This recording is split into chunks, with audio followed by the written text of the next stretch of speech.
Hi, this is John Eldridge, and welcome to the Ransomed Heart podcast. What we are doing over this series is exploring the personality of Jesus from my new book, Beautiful Outlaw. There is absolutely no one and nothing that is more captivating than Jesus when you can see him as he really is. And to know Jesus as he really is to fall in love with him. So what we're doing in this series, I am reading some excerpts from a new book called Beautiful Outlaw, discovering the playful, extravagant, disruptive personality of Jesus. And so let's explore Jesus together. Right now, we're trying to recover his genuine humanity. Notice how the religious fog, even at this moment, is working to prevent you. This is disrespectful, maybe heresy. He's pushing his point too far. But now Jesus is ascended, so none of this matters. Friends, the more the dog barks, the closer you are to the bone. Jesus was tired, hungry, thirsty, because he took on our humanity. Listen carefully. The Word became flesh and made his dwelling among us. John 1:14. Since the children have flesh and blood, he too shared in their humanity. Hebrews 2:14. When the time came, he set aside the privileges of deity and took on the status of a slave, became human. Having become human, he stayed human. It was an incredibly humbling process. He didn't claim special privileges. Instead, he lived a selfless, obedient life and then died a selfless, obedient death, and the worst kind of death at that, a crucifixion. From Philippians 2:7 and 8, the Message. I mentioned earlier my anger in the museum at the classic art depicting the birth of Jesus, the super baby. I was angry, not because the art was done badly, but because it was done so beautifully, so very reverently, making it all the more difficult to remember that Jesus was human. The incarnation is one of the greatest treasures of our faith. The world keeps pushing God away, feeling more comfortable with him up in the heavens somewhere. But in the coming of Jesus, he draws near, incredibly near. He takes on our humanity. How could he possibly get closer? He nurses at Mary's breast. One of my favorite Christmas meditations comes from this passage by Chesterton. He's speaking of Bethlehem and what it held in its foothills that fateful night.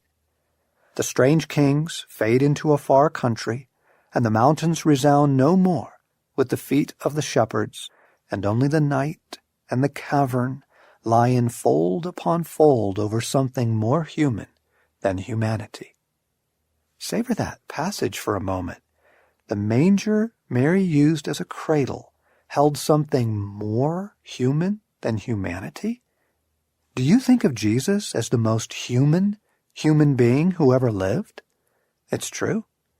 The ravages of sin, neglect, abuse, and 1,000 addictions have left us all a shadow of what we were meant to be.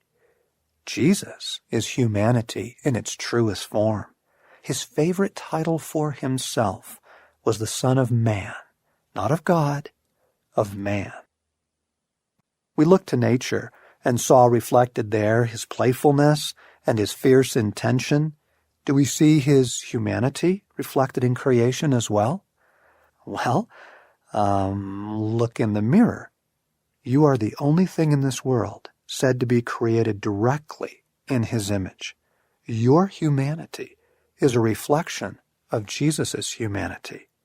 Jesus feels, you feel. Jesus longs, you long. Jesus weeps, you weep. Jesus laughs, you laugh. It's a pretty staggering thought. Too much heavens stuff pushes Jesus away. His humanity brings him close again. It also helps us to recover his captivating personality in the Gospels. I've always wondered why Jesus, having healed someone, would immediately tell them to keep quiet about it. After giving 2 blind men perfect vision, Jesus warned them sternly, "See that no one knows about this." Matthew 9:30. Warn them sternly. Now why is that? He does the same thing after healing a man of leprosy. Jesus sent him away at once with a strong warning. "See that you don't tell this to anyone." Mark 1:44. A strong warning?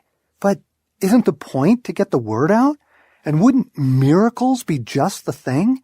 These guys are the poster children now, living proof of Jesus' claims. Maybe he's using reverse psychology, knowing that the more you insist people don't talk about what happened, the more they will.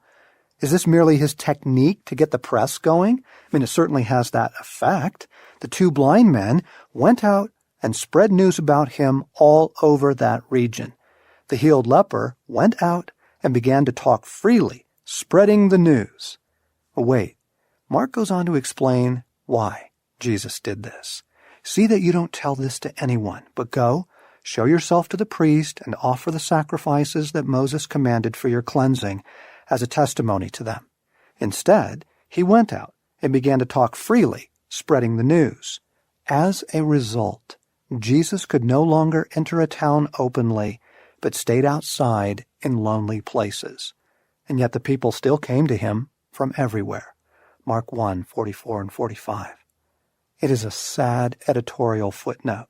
Jesus can't even get a moment's rest now. The paparazzi are everywhere. He doesn't mind a night of prayer on the mountain, but never to be able to get a bed and a hot meal. Jesus' strong warnings reveal his strong desires, very human desires. Please, don't tell anybody about this. He doesn't want to be forced to sleep in the woods. Jesus enjoyed people. Not everyone does, you know. Many stories find him feasting with a rowdy crowd. He invited 12 men to spend day and night with him for 3 years. His longing for companionship intensifies to a crescendo in Gethsemane. He took Peter and the 2 sons of Zebedee along with him. "Stay here and keep watch with me." Matthew 26. "Don't leave me alone. Not now." How urgently human.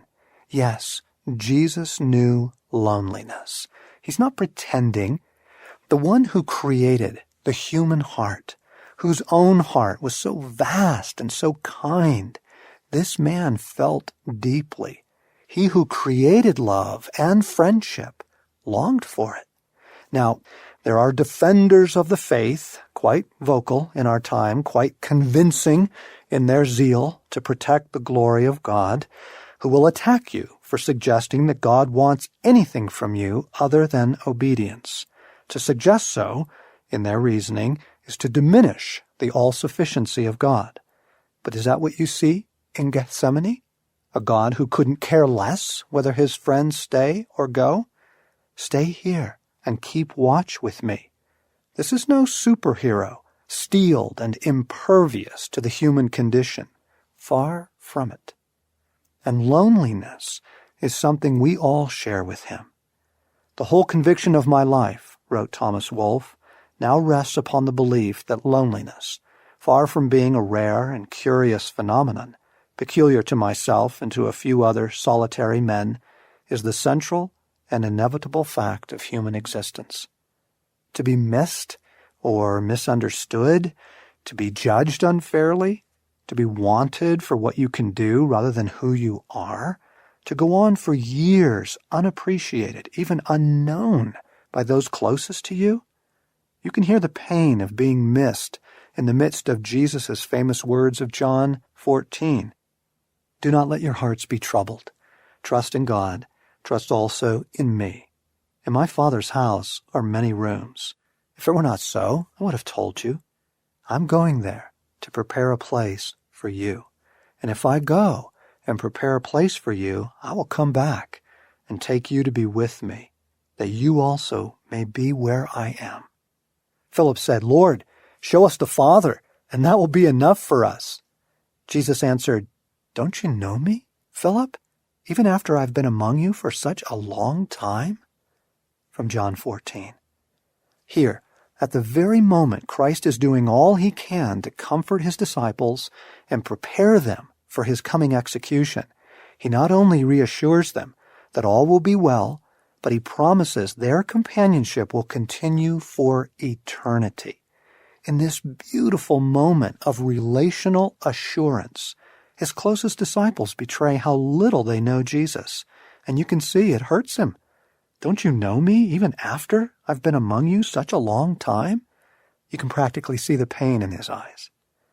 Imagine living your entire life in a world where the people closest to you don't get you. Oh, you do live in that world, and Jesus understands. Now, I don't believe that Jesus was always lonely.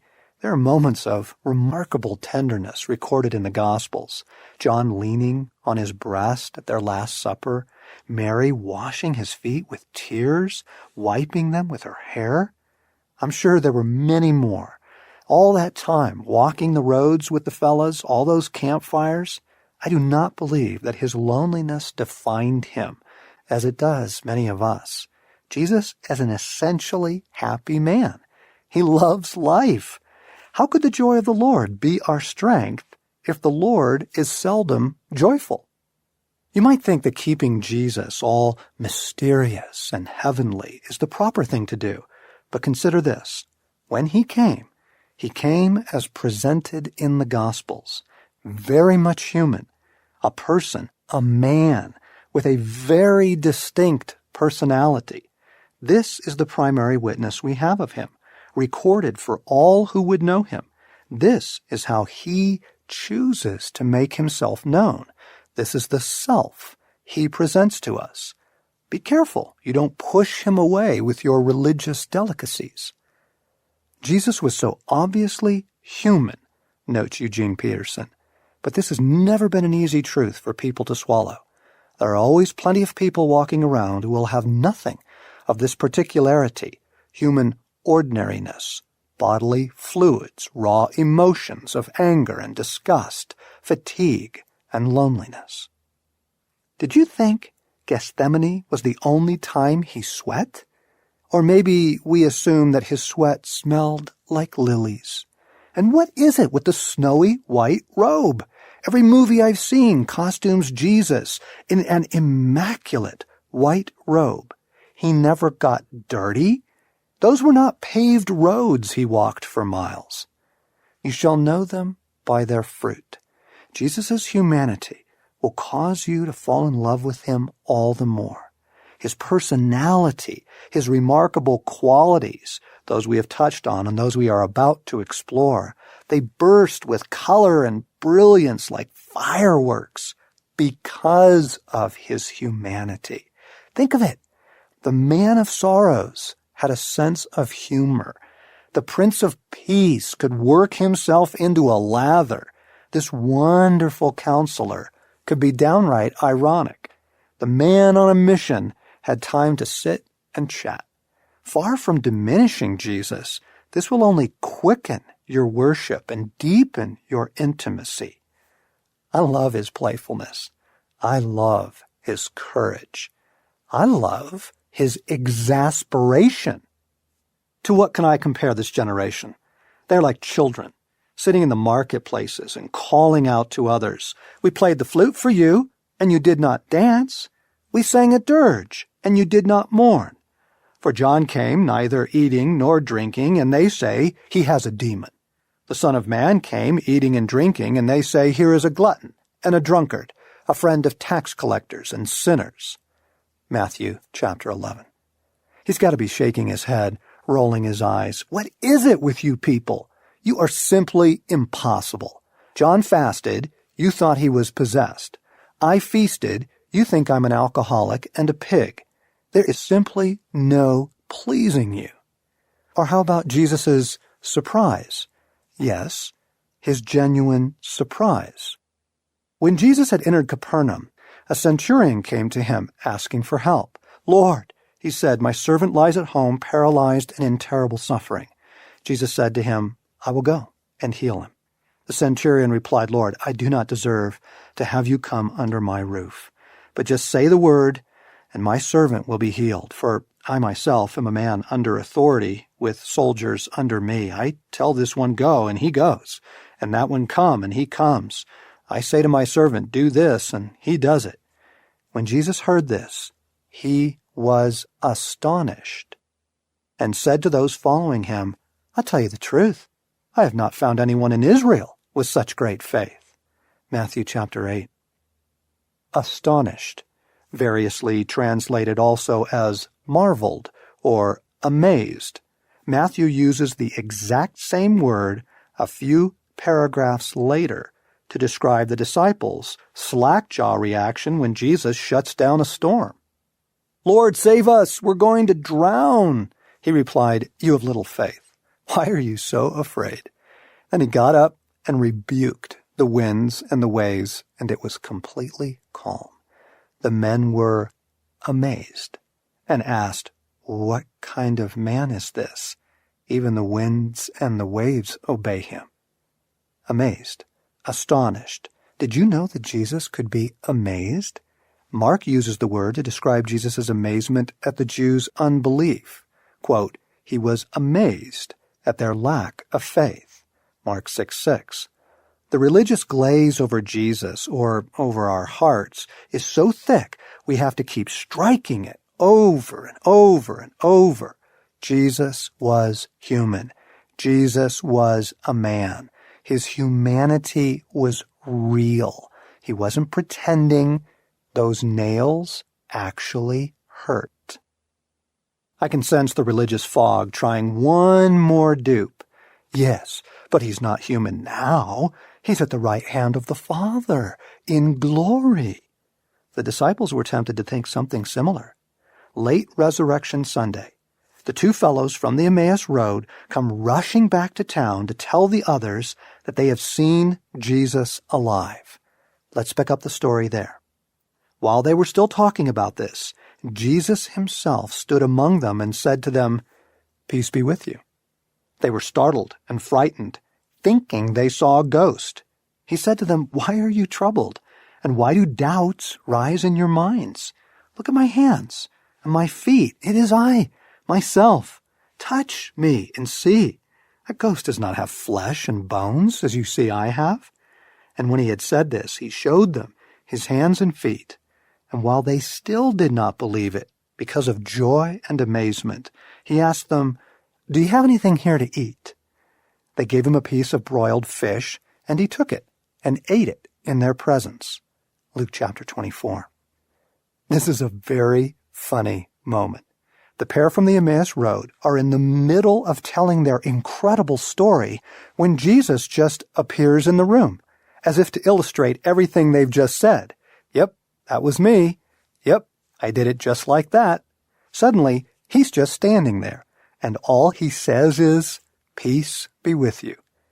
Here's the most fantastic thing in the world is happening before their eyes, and all Jesus says is, "Hi?" His understatement is very, very funny. The disciples are stupefied, dumbfounded. They don't believe that he's real. "Look at my hands and feet." He is clearly showing them the holes the nails pierced. They still think he's a ghost. Finally, he asks, "Is there anything here to eat?" Like a neighbor dropping by for some chips. He chews it carefully in front of them, swallows it, and waits a few seconds for everyone to digest the lesson. You have got to love this moment. And the point he's making. Jesus raised is still Jesus, a man. Flesh and bones and all. Be gone, religious fog. Jesus was more human than humanity. His was the most human face of all. This is going to open up wonders for you. Extravagant generosity. I'm sitting on the beach this evening, watching the swells roll in toward me. Each wave builds as it approaches, ascending, taking shape, deep greens below, sweeping upward into translucent aquamarine. A sculpture in motion, curling forth like shavings from a jade carving. The sheer elegance is enough to take my breath away. The wave I'm fixed upon crashes to the sand like a work of art, toppling from its pedestal. But before I can feel the loss, another is rushing to take its place, sweeping upward, forward, utterly mesmerizing beauty. And then comes another, and then another, and another in an unending processional. All things were made through him, comes to mind, and without him, nothing has been made that has been made. What are the waves telling us about Jesus? An artist is revealed in the work he or she creates and in the abundance of the work created. Think of the ocean. Picture it in your mind. Tonight, the breakers are thundering on the reef 100 yards out, and beyond that, open ocean. What does this tell us about Jesus? What words come to mind? Majestic, powerful, wild, dangerous. Yes, tempestuous, like the clearing of the temple. His eyes like the gray of the sea, as Ezra Pound wrote, the sea that brooks no voyaging, but also gently playful as it laps at your feet, swirling around your toes, pulling the sand away from beneath you, as Jesus ever so gently pulls the rug out from under us. I look down. Scattered at my feet lie 1,000 shells, delicate, intricate, the work of a jeweler, an artist with very small tools and exceptional eyesight. If all this is the work of an artist's hand, what does it tell us about the artist? Creation is epic and intimate. He is epic and intimate. Everywhere around me, an obsession with beauty and attention to detail. But most of all, I am thunderstruck by the abundant generosity strewn around, constantly rolling in. It's as if someone took the family silver and ran down the beach, tossing handfuls here and there like a madman. How do you describe this extravagance? What kind of person acts like this? On the third day, a wedding took place at Cana in Galilee. Jesus' mother was there, and Jesus and his disciples had also been invited to the wedding. When the wine was gone, Jesus' mother said to him, "They have no more wine." "Dear woman, why do you involve me?" Jesus replied, "My time is not yet come." From John chapter 2. Pause. What is his tone of voice at this moment? It makes all the difference. Is he being aloof? Is there a sigh of impatience? Is he irritated? Be careful what you read into this story. His response to Mary seems rude, but that cannot be. We know he adored her. My goodness, while hanging in agony from the cross, he arranges for her care. The beauty of their relationship is revealed here as well. She knows. All she has to do is ask. There couldn't have been anything condescending in his reply, for she simply turns to the servants and says, like a Jewish mother, "Do whatever he tells you." Nearby stood 6 stone water jars, the kind used by the Jews for ceremonial washing, each holding from 20 to 30 gallons. Jesus said to the servants, "Fill the jars with water." So they filled them to the brim. Then he told them, "Now draw some out and take it to the master of the banquet."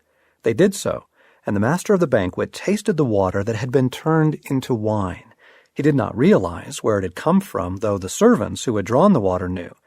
And then he called the bridegroom aside and said, "Everyone brings out the choice wine first, and then the cheaper wine after the guests have had too much to drink. But you have saved the best till now." This, the first of his miraculous signs, Jesus performed at Cana in Galilee. He thus revealed his glory, and his disciples put their faith in him. Wait a second. 6 stone water jars holding up to 30 gallons each. That would be somewhere close to 180 gallons. You've been listening to an excerpt from my new book, Beautiful Outlaw, which comes out on October 12th. And we are so excited to tell people about this Jesus that we've got special offers for you. If you order a copy before October 12th or on October 12th, we want to send you a free second copy that you can give away to a friend because we want to share this with the world. And we've got all kinds of other things. We've got a book trailer for you to share with your friends. You can email it around to your groups or post it on Facebook. We've got videos, and we have some live events coming. We're going to be doing a tour only in October. We're hitting Atlanta, Dallas, the Los Angeles area, and Seattle. And so for more information on all of this, including online events, videos, trailers, come to beautifuloutlaw.net.